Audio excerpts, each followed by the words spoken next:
Assalamualaikum warahmatullahi wabarakatuh. Oke, pada pertemuan kali ini kita akan membahas materi pengangguran. Oke, adapun materi yang dibahas, yang pertama pengertian pengangguran, yang kedua jenis-jenis pengangguran, yang ketiga penyebab pengangguran, yang keempat dampak pengangguran, yang kelima cara mengatasi pengangguran. Oke, materi berikutnya pengertian pengangguran. Pengangguran adalah penduduk yang tidak bekerja tetapi sedang mencari pekerjaan atau mempersiapkan suatu usaha baru, atau penduduk yang tidak mencari pekerjaan karena merasa tidak mungkin mendapatkan pekerjaan, atau bisa juga penduduk yang tidak mencari pekerjaan karena sudah diterima bekerja atau mempunyai pekerjaan tetapi belum mulai bekerja. Oke, berikutnya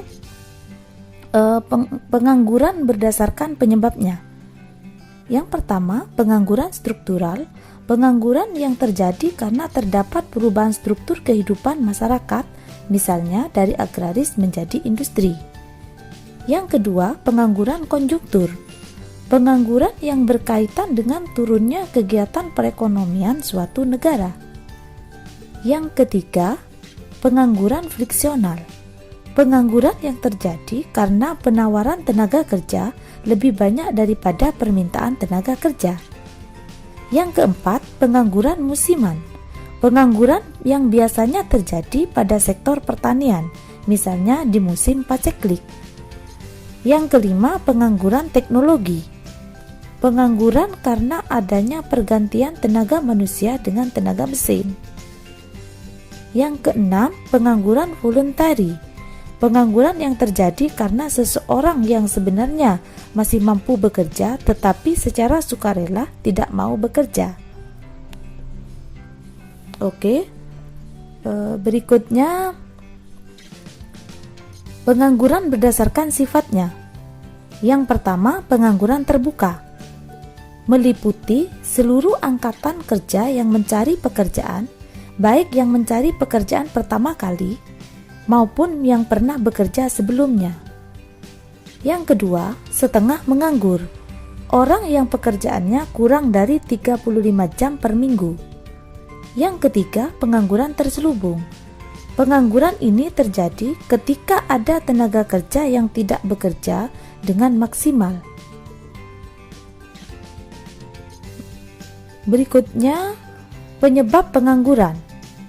Yang pertama, ketidakseimbangan antara pekerjaan dengan jumlah tenaga kerja. Yang kedua, kemajuan teknologi. Yang ketiga, kemampuan para pencari kerja tidak sesuai. Yang keempat, kurangnya pendidikan dan keterampilan. Yang kelima, tingkat kemiskinan. Yang keenam, adanya PHK. Yang ketujuh, pasar global. Yang kedelapan, kesulitan bertemu pencari kerja dan lowongan pekerjaan. Oke, berikutnya dampak pengangguran. Yang pertama, pendapatan nasional menurun. Yang kedua, pendapatan per kapita masyarakat rendah. Produktivitas tenaga kerja rendah. Upah yang rendah. Investasi dan pembentukan modal rendah, permintaan masyarakat yang rendah, sumber utama kemiskinan. Berikutnya, cara mengatasi pengangguran. Pertama, menciptakan lapangan kerja. Kedua, menumbuhkan usaha-usaha baru. Yang ketiga, meningkatkan keterampilan tenaga kerja menuju profesionalisme.